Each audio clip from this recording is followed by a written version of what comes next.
레위기서에 들어섰습니다. 오늘 첫 시간이기 때문에 조금 딱딱한 개론적인 이야기를 좀 나누게 될 것 같습니다. 이해해 주시기를 바랍니다. 레위기라는 말은 최초의 헬라 구약 성경 70인경이에요. 그러니까 히브리어로 되어진 음역을 이제 헬라어로 바꾼 성경, 구약 성경인데요. 그 성경에서 레위기를 가리켜서 루이티콘, 그러니까 레이에 관한 것이라는 뜻이거든요. 그래서 루이티콘, 레위기라는 말이 만들어졌고요. 레위기 1장부터 16장까지는 제사와 제의에 대한 부분, 하나님께 나아갈 때 제사를 통해서 나아가는 것에 대한 주의점, 그리고 17장부터 27장까지는 우리의 거룩한 삶을 통해서 하나님께 나아가는 방편들에서 이야기해 주고 있습니다. 히브리어로는 이제 레위기를 루이티콘이라고 당연히 하지 않겠죠. 히브리어로는 와이크라라는 뜻이에요. 와이크라라는 뜻은 뭐냐면 또 그가 부르셨다. 레위기 1장에 보면은 하나님께서 그종 모세를 다시 부르셨다라는 말이 나오거든요. 그 본문 그대로 가지고 온 거예요. 그래서 또 출애굽기의 말씀을 주시고 난 이후에 또 하나님께서 부르셨다. 그러니까 출애굽기와 이어지는 선상 가운데서 레위기가 기록되어져 있는 것이고, 이 레위기 1장부터 27장까지의 말씀은 앞서 우리가 설교하고 또 나눴던 출애굽기 19장 5절과 6절의 말씀을 넓게 펼쳐서 설교해 준 말씀이라고 우리가 파악을 하고 있는데, 출애굽기 19장 5절과 6절의 말씀은 이 말씀이에요. 세계가 다 내게 속하였나니 너희가 내 말을 잘 듣고 내 언약을 지키면 너희는 모든 민족 중에서 내 소유가 되고, 또 너희가 내게 대하여 제사장 나라가 되며 거룩한 백성이 되리라. 하나님의 소유가 되고 제사장 나라가 되고 거룩한 백성이 되는 방법이 바로 이 레위기를 통해서 하나님께서 말씀해 주고 있는데, 1장부터 16장까지가 제1을 통해서 하나님께 나아가는 방법을 이야기해 주고 있다면, 17장부터 27장까지는 거룩한 삶을 통해서 하나님께 나아가는, 하나님께서 나에게 나오는 방법을 두 가지를 제시해 주시는데, 첫 번째는 제1을 통해서, 제사를 통해서 하나님께 나아올 수 있도록 허락해 주시고, 두 번째로는 거룩한 삶을 통해서, 우리의 거룩한 성도된 삶을 통해서 하나님께서 받으시겠다, 너희를 받으시겠다 라고 말씀해 주시는 것입니다. 레위기에서 너희가 예물을, 나에게 나올 때 예물을 가지고 나아오려면 예물을 갖고 나아오라고 말씀하시는데, 이 하나님께서 지정하신 예물을 우리가 가지고 나아가야 하는데, 이 예물을 히브리어로 고르반이라고, 고르반. 예수님 시대에 이 고르반이란 말이 이게 잘못 사용되어져 가지고 부모님을 멸시하는 쪽으로 사용돼서 예수님께서 사람들을 질타하시기도 하셨는데, 고르반, 하나님께 받침이 되어졌다라는 뜻이고요. 직역을 한다면은 가까워졌다라는 뜻이에요. 하나님과 어떠한 존재와 내가 가까워지는데 쓰임받는 물건이라는 뜻이 바로 이 고르반이라는 뜻인데, 이 고르반의 이 뜻이 어디서 왔냐면 명사형인 케렙이라는 말에서 왔어요. 케렙. 이 케렙이라는 말은 무슨 뜻이냐면 우리의 내장을 얘기하는 거예요. 오장육부, 특별히 좀 확장한다면 심장을 얘기해 주고 있는 것입니다. 그러니까 우리의 우리의 마음 속에 있는 우리가 어떻게 힘들고 어려울 때면 애간장을 태운다고 표현하지 않습니까? 그러나 마음과 어떤 정성이 모여지는 인간의 어떤 지정, 인격의 어떤 중앙적 모든 것들이 모여져 있는 그것이 바로 케렙이거든요. 그러니까 하나님께 예물을 가지고 나갈 때 예물은 우리의 케렙을 드리는, 우리의 내장을 드리는 거예요. 그러니까 인격의 모든 중추를 다 하나님께 바치는 거예요. 그러니까 하나님께 너희들 예물 갖고 와 그러면 우리의 모든 것을 다, 우리의 정말 중심을 다해서 하나님께 바친다. 그것을 갖고 와라. 우리 하나님께서 우리에게 요구하시는 거예요. 그러니까 이게 얼마나 이 레위기가 제의잖아요. 형식이잖아요. 자칫 잘못하면은 형식으로 끝쳐버려요. 그거를 방지하시는 거예요. 너희의 중심이 있어야 돼. 너희의 충심이 있어야 돼. 너희의 간절함이 있어야 돼. 정성이 있어야 돼. 너희의 온 인격의 정성을 다 모아서 그것을 나에게 바쳐야 돼 라는 것을 이야기해 주고 있는 건데, 신약시대 가면은 이게 굉장히 형식주의로 다 바뀌어버리잖아요. 제사장들은 제사장적인 어떤 형식에 따라 제사를 드리고, 바리새인들은 율법이라는 형식의 틀 속에서 하나님을 발견하지 못하고 그 형식만 지키면 된다라고 얘기하시고 예수님은 그것에 대해서 계속 질타하고 있는 거예요. 그래서 사무엘 같은 경우에도 제사보다 우리 하나님께서 원하시는 것은 순종이 더 나은 거야. 겉으로 제사 지내고 난 다음에 하나님 말씀 따르지도 않으면서 겉으로 제사 지내는 그 거짓말이야. 하나님 안 받으셔. 호세아 같은 경우에는 제사보다 하나님께서 원하시는 것은 인애와 자비를 원하고 있는 거야. 너희의 사랑이 없어. 너희들의 삶 가운데 자비가 없어. 강포한 삶을 살면서 무슨 제사를 드리니? 그렇게 말씀해 주고 예수님께서도 원하시는 게 뭐예요? 바리새인들에게 자비의 마음을 원하신다. 너희들 자꾸 이렇게 뭐뭐 지키고 나는 이것도 하고 저것도 하고 얘기하는데 진심이 없지 않느냐. 진심 어린 자비의 마음이 필요하다. 예수님께서 말씀해 주고 있는. 그러니까 우리 하나님께 이 제사라는 것은 우리 시대의 예배잖아요.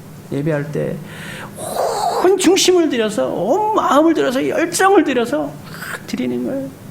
제가 지난 주간에 한 목사님의 설교를 들었는데 제가 다른 분의 설교를 잘 안 들어요. 다른 목사님의 설교는 제가 잘 안 들어요. 여러분 제가 하는 설교 내용 가운데 다른 목사님하고 설교하고 매칭되거나 좀 이렇게 비슷한 내용 나오는 게 있어요. 아마 거의 뭐 있겠지만 제가 다른 분의 설교를 안 듣는데 그분 설교는 듣습니다. 간혹가다 듣는데 그분이 설교의 내용보다 그분이 설교하는데 그 안타까움, 그 말씀을 전하는데 바로 전하지도 못했지만은 그 말씀을 전해도 마냥 똑같은 삶을 살아가는 성도들의 모습을 보면서 너무 안타까워하는 그 모습이 굉장히 제게 인상이 남더라고요. 우리가 하나님께 나아갈 때 간절함이 있어야 되고 안타까움이 있어야 돼요. 갈망이 있어야 돼요. 출애굽기에서 성막을 만들었고요. 6가지 성물을 제작하지 않았습니까? 그럼 이제는 무엇 해야 됩니까? 그 성막에서 하나님께 제사를 지내야죠. 이어지는 말씀이 바로 레위기로 이어지는 것입니다. 그리고 이 모든 제사 가운데 레위기에서 소개하고 있는 제사들 가운데 공통적으로 주어지는 명제들이 있어요. 레위기를 읽다 보면 계속 반복되니까 이걸 놓치고 가는 경우가 참 쉽거든요. 근데 저는 레위기를 이번 주간에 한 세 번 정도 읽었는데 굉장히 재밌어요. 반복되지만 재밌어요. 알고 읽으면 굉장히 깊이가 있고 재미있는 그런 성경입니다. 여러분들이 주중에 우리가 또 여러 가지 성경을 읽기도 하지만 성서 본문에 따라서 우리가 또 설교를 하니까 여유가 되시는 분들은 출애굽기도 읽으시고 레위기도 읽으시면 설교를 들으실 때 더 큰 은혜가 임하실 수가 있습니다. 제사 가운데 하나님께서 공통적으로 요구하시는 것이 있어요. 몇 가지가 있는데요. 첫 번째로 기름하고 피는 하나님께만 바치는 거예요. 모든 우리 내장에 붙어있는 장기와 붙어있는 기름들은 다 하나님께 바치는 거예요. 사람이 취하는 것이 아니에요. 그 피도 마찬가지입니다. 피도 우리 먹지 말라고 해요. 피는 식용하지 말아라. 피도 다 하나님께 다 바치는 거예요. 기름이 불에 잘 타기 때문에 소각을 돋기 때문에 실용적인 이유 때문에 기름을 하나님께 바치라는 것이다라고도 설명하기도 하지만 가장 인정되는 견해는 기름이 제물의 그 향기를 아름답게 꾸며준다라는 거예요. 그리고 고대 이스라엘에서 기름은 부와 풍요의 상징이었어요. 하나님의 권능과 능력을 인정하며 예배하라는 것입니다. 그리고 피를 먹지 말라. 동물의 피를 먹지 말라. 피는 하나님께 나중에 단에 다 뿌려야 돼요. 남겨진 모든 제단 사용과 각을 뜨고 난 다음에 모아놨던 피는 나중에 단에 다 뿌려야 됩니다. 마시면 안 됩니다. 이후에 신약에서도 피를 먹지 말라고 새롭게 개종되어진 교인들한테 4가지를 얘기하지 않습니까? 우상 제물 먹지 말고, 목매어 죽인 거 먹지 말고, 피채 먹지 말고, 음행하지 말고 이렇게 얘기했는데 나중에 바울이 그냥 우상 제물 먹었던 건 고린도 전서에서 그거 너희가 마음이 온전하면 그까짓과 상관없어. 그냥 먹어도 괜찮아. 그럼 제재하고 있는 게 뭐예요? 피는 먹지 말아라 그래요. 피는 뭐예요? 생명을 얘기하는 거예요.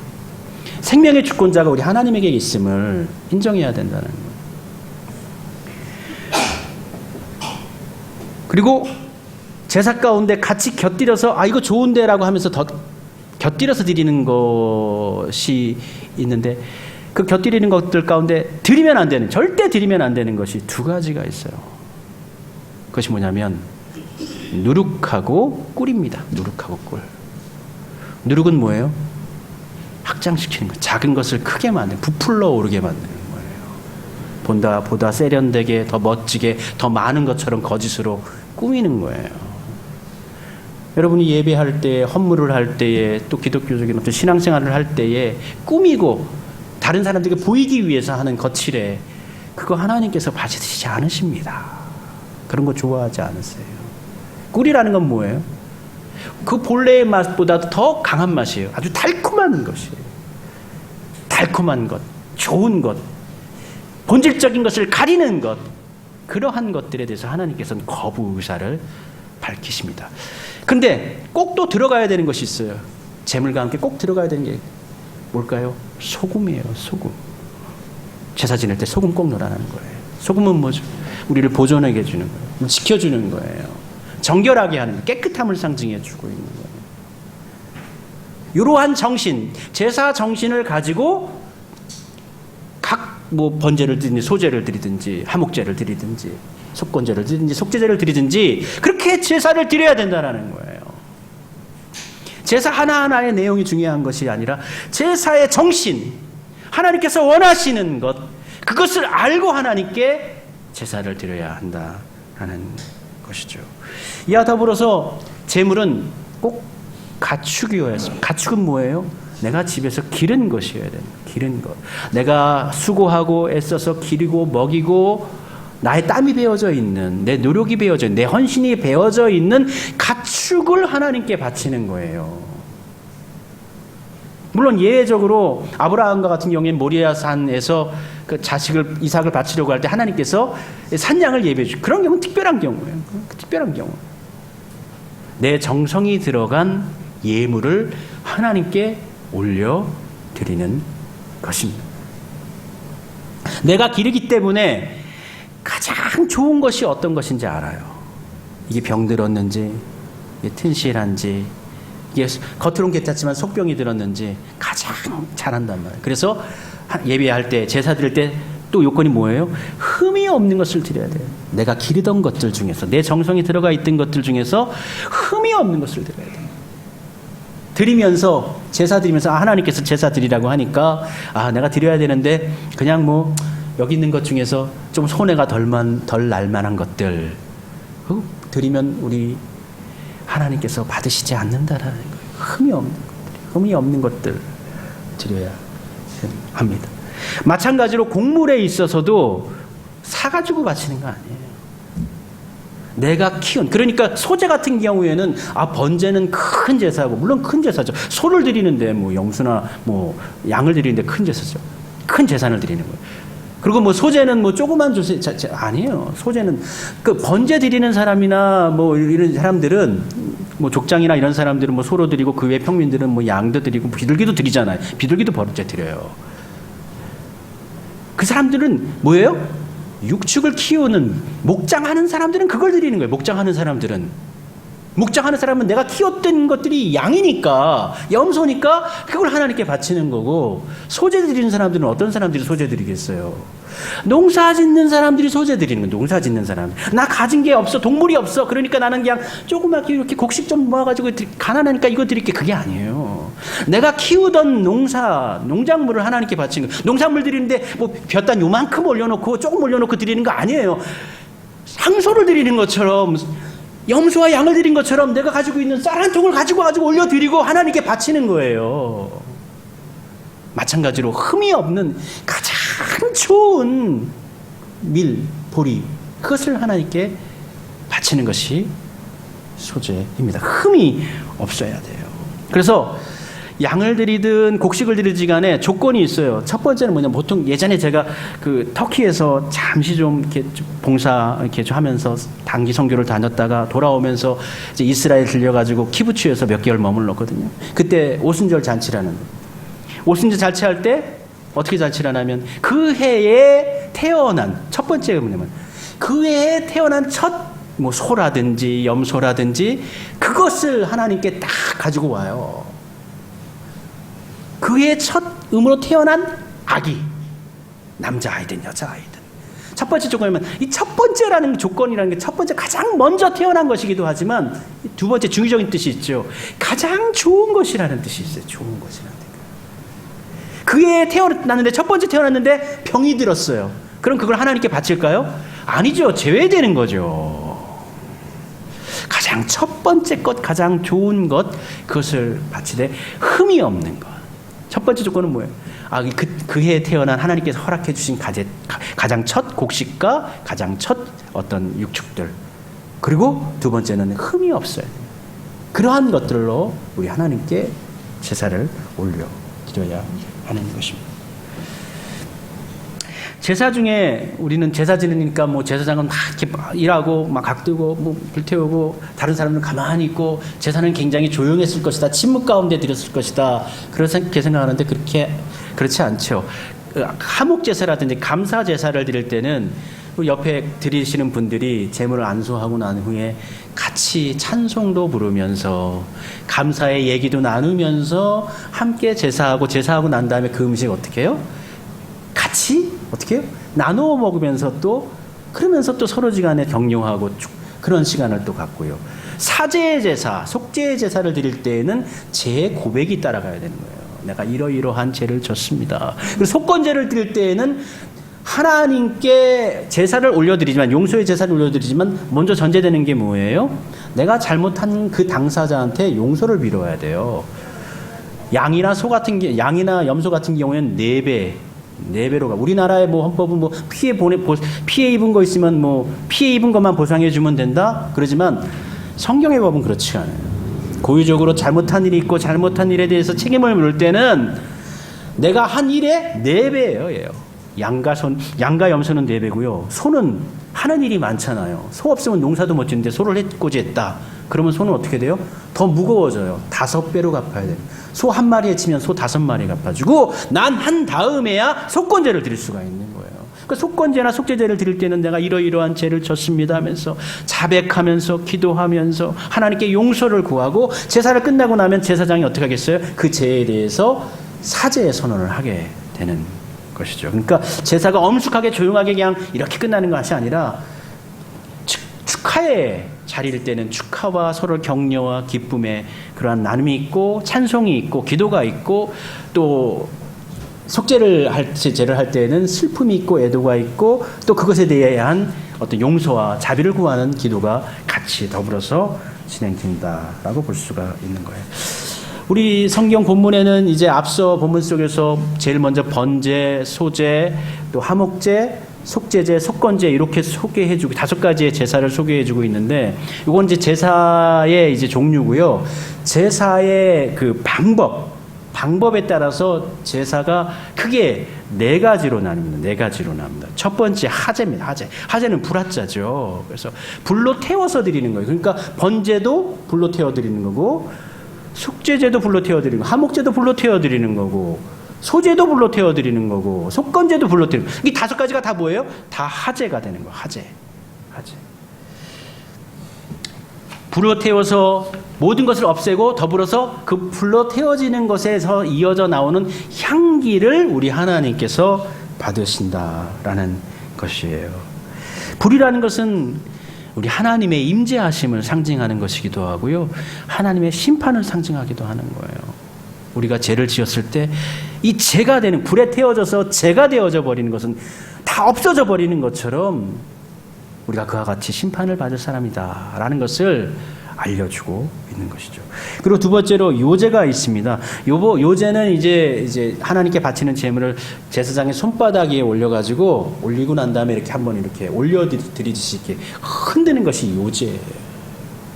요제로 들려진 성경 본문 가운데 보면은 이제 짐승들의 이제 가슴 고기 그리고 또 성전을 지을 때 성도들이 이제 헌금을 할 때 이제 보석 같은 것들을 헌금하잖아요. 그거를 이제 바치는 이걸 바치고 난 다음에 불로 태워버리면 사용할 수가 없잖아요. 이건 하나님께 올려드리고 어떻게 해요? 다시 닫는 거예요.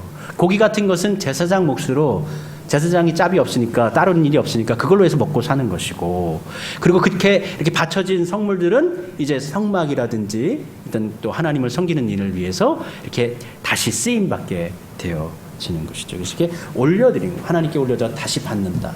비슷한 의미의 거제라는 것이 있는데, 거제도 마찬가지로 제단 위에 이렇게 올려드려요.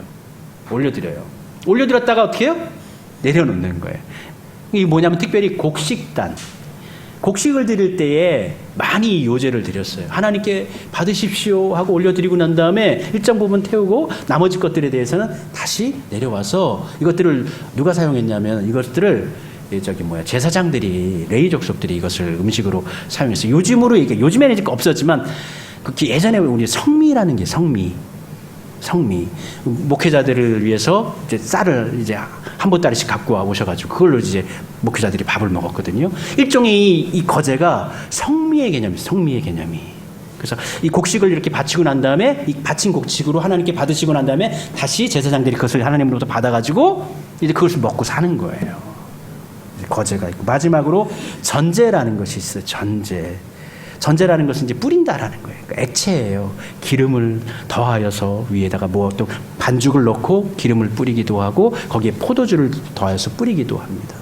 일종의 이것은 뭐예요? 순교를 상징해줘. 순교. 그래서 바울과 같은 경우 빌립보서 같은 경우에 이것을 간제라고 표현해놨어요. 간제가 되었다. 간제가 되었다는 것은 내가 이제 때가 됐다. 순교할 때가 됐다. 이러한 의미를, 간제로 드림받아졌다라는 것은 내가 그렇게 하나님께 바쳐질 것이다, 순교할 것이다 라는 것을 이야기해주고, 이러한 모든 것들이 하제이든 거제이든 요제이든 뭐 간제이든 이것들이 다 뭐예요? 다 하나님께 온전히 바쳐지는, 온전히 바쳐진다는 거예요. 오늘 특별히 본문 가운데 번제는 하나님께 전부를 다 바치는 거예요. 번제의 특징은 번제물의 어떤 부분도 제사장이나 그 제물을 바친 당사자나 그 어떠한 누구도 그 내용물을 취하지 않는다라는 거예요. 하목제 같은 경우에는 일정 부분만 살라서 기름하고 내장하고 이런 부분만 살라서 하목제로 바치고, 그 고기 부분은 어떻게 해요? 다시 갖고 와가지고 어떻게 해요? 하목제가 이제 감사제, 이제 서원제 이런 거거든요. 그 서로 기쁨을 나누면서 제사장과 제사와 함께 드렸던 그 가족들이 함께 거기서 어떻게 해요? 나누어 먹음. 우리를 화평케 하시는, 하나 되게 하시는, 화목케 하시는 그 예수님의 은혜가 있거든요. 근데 번제 같은 경우에는 없어요. 다만 한 가지가 있어요. 처음 각을 뜰 때 가죽을 벗겨요. 가죽은 불태우지 않아요. 가죽을 불태우면 이 향기가 아주 나쁜 향기가 나버려요. 그리고 제물들이 잘 소화가 되지가 않아요. 그래서 제사를 드릴 때 경건성이 유지되기 위해서 그 껍데기만, 가죽만 제외시키고 나머지 모든 것들은 전부 다 불살라버려요. 하나님께 다 바치고 전부 다 바치는 거예요. 전적인 헌신을 의미하게, 완전한 헌신을 의미하게 해주고 있는 것입니다. 이것을 번제를 바치기 위해서는 먼저 제사자가 제물을 끌고 나옵니다. 소를 가지고 옵니다. 이게 번제를 드릴 때에 능력이 되시는 분들은 이제 소로 갖고 나오고요. 아닌 분들은 그 염소나 양, 더 어려우신 분들은 비둘기로 하셔도 되는데, 이제 우선순위가, 번제의 우선순위가 이제 수컷이에요. 수컷.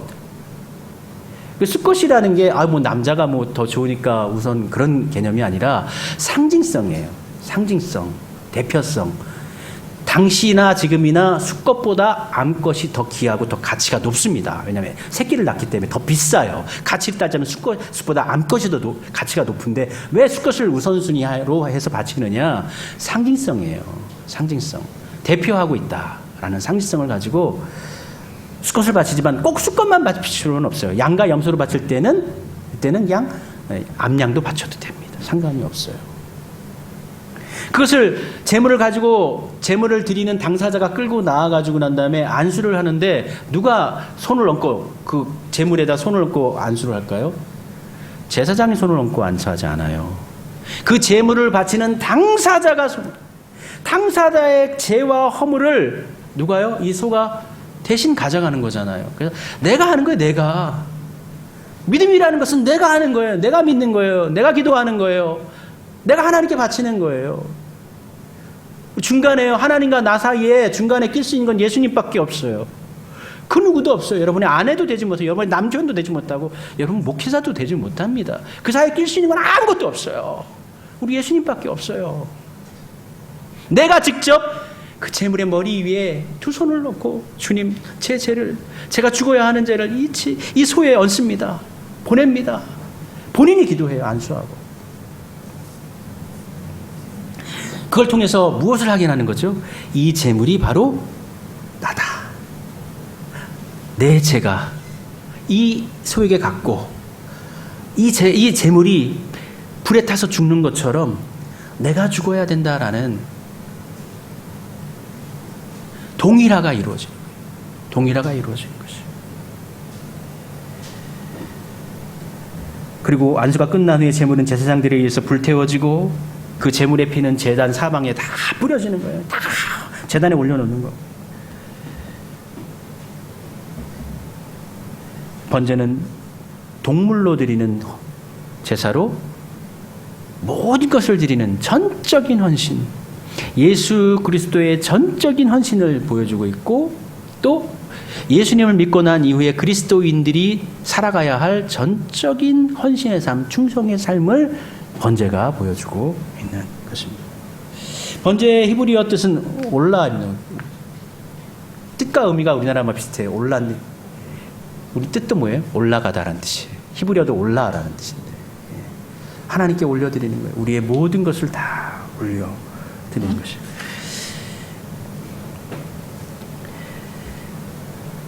그러므로 번제는 그리스도의 희생과 더불어서 성도들의 헌신을 나타내주고 있습니다.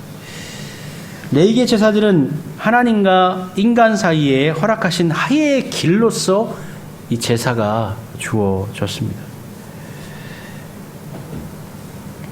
레위기에서 그렇게 숱하게 반복되어져서 드려지는 수많은 동물의 희생 제사는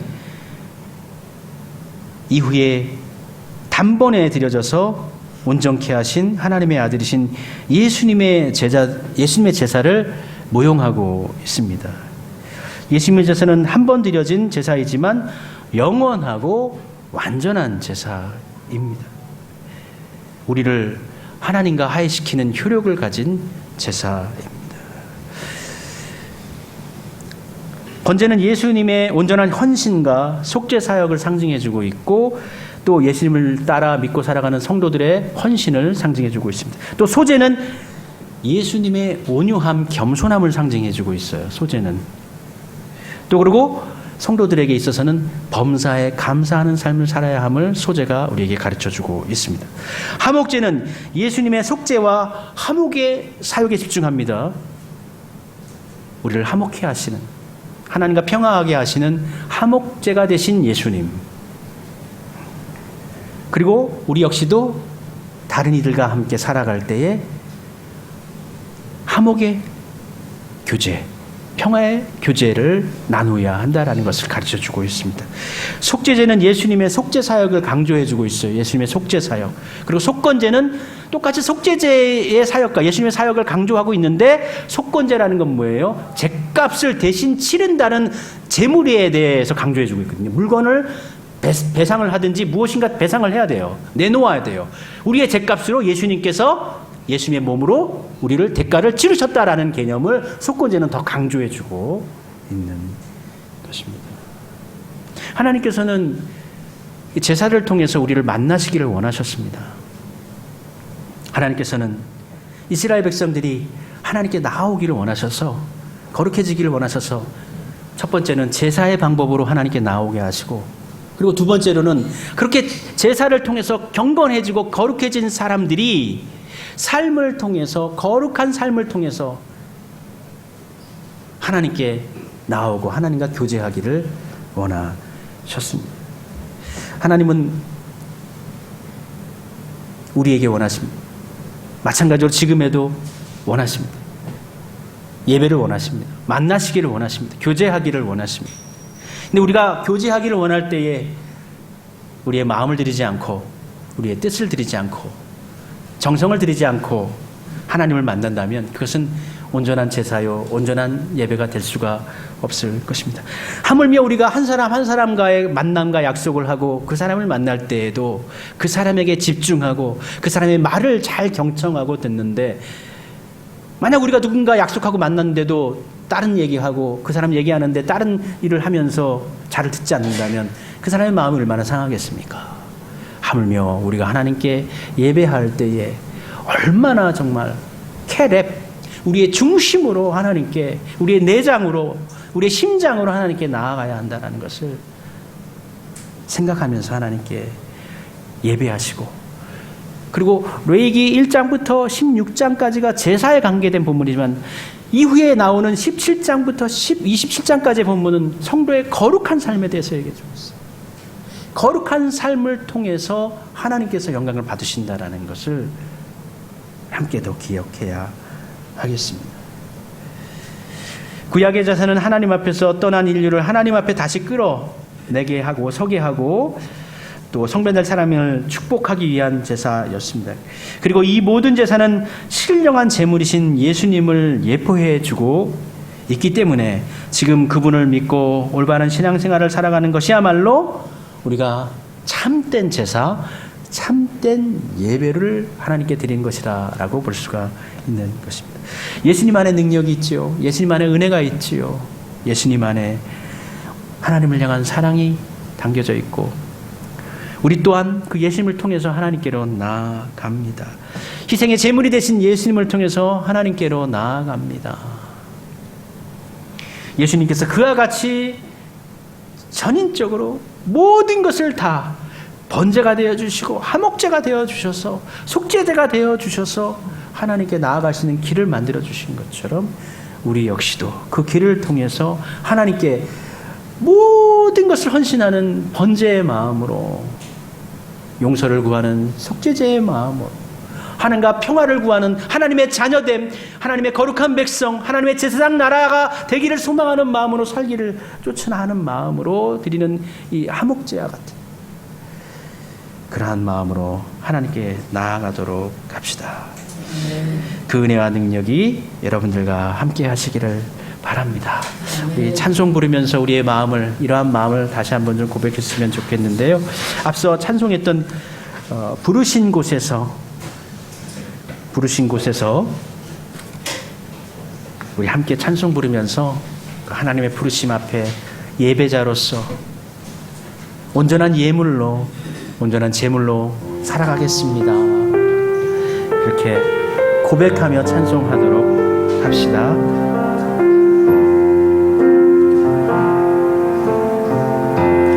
따스한 성령님 마음으로 보내 내 몸을 감싸며 주어지는 평안함 만족함을 느끼 따스한 성령님 따스한 성령님 마음으로 보내 내 몸을 감싸며 주어지는 평안함 만족함을 느끼 사랑과 진리에 사랑과 진리에 주님이 보내 내 몸을 감싸며 주어지는 평안함 그 사랑을 느끼네 부르신 곳에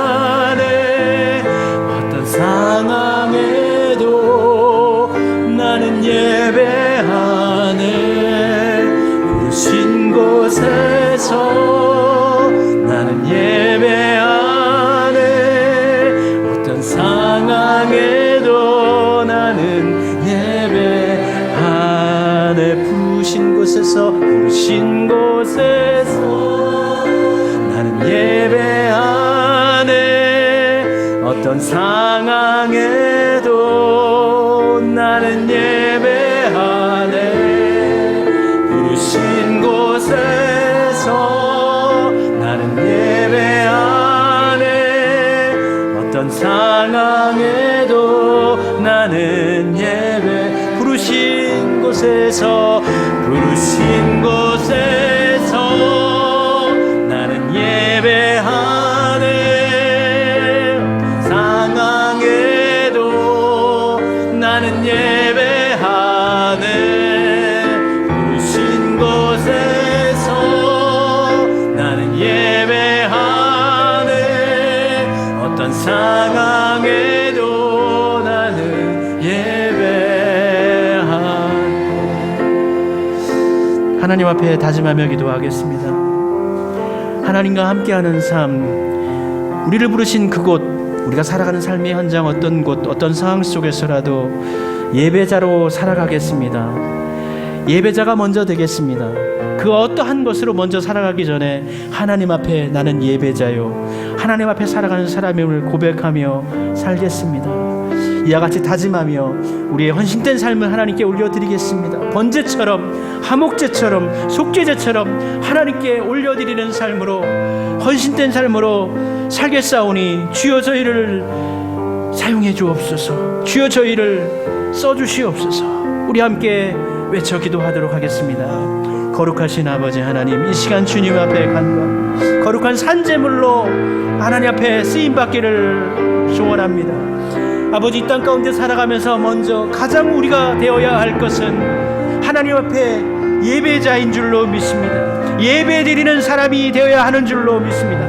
하나님 앞에 한 사람, 겸손히 하나님 앞에 무릎 꿇는 사람, 하나님께 기도하고 하나님을 바라보며 살아가는 삶, 그것이 하나님께서 우리에게 원하시는 가장 첫 번째 삶이요, 하나님과 교제하는 삶이요, 하나님과 은혜를 나누는 삶인 줄로 믿습니다.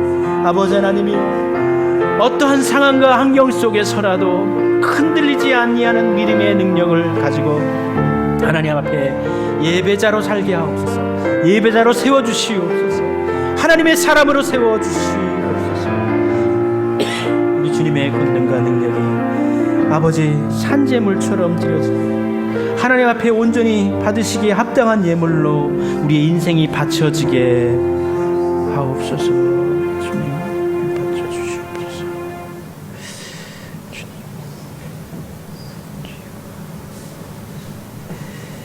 지금 생각해 보면은 하나님께 합당하지 못한 예물이었습니다.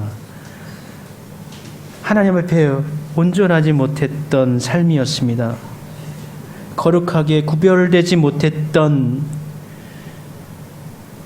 우리의 인생이었습니다. 단순히 하나님의 말씀 레위기서의 본문을 읽고 끝나는 것이 아니라 예물이 하나님께 뜨겁게 타올라 바쳐지는 것처럼 우리의 인생도 하나님으로 뜨겁게 달구어지게 하시고 거룩한 백성이요, 왕같은 제사장이요, 하나님의 소유된 하나님의 자녀로서 온전히 합당한 자로, 예배자로 저희를 세워주옵소서. 주어진 일상의 삶 가운데 하나님과 교제하며 함께하며 하나님께 가장 먼저 가장 좋은 것을 하나님께 올려드리고 하나님과 함께하는 것을 가장 즐거워하고 기뻐하는 저희들이 되게 해 주옵소서. 이 은혜가 우리 교회와 우리의 자녀들과 이 땅 가운데 흘러 넘치게 해 주옵소서. 우리 주님 예수님의 이름으로 기도드립니다. 아멘.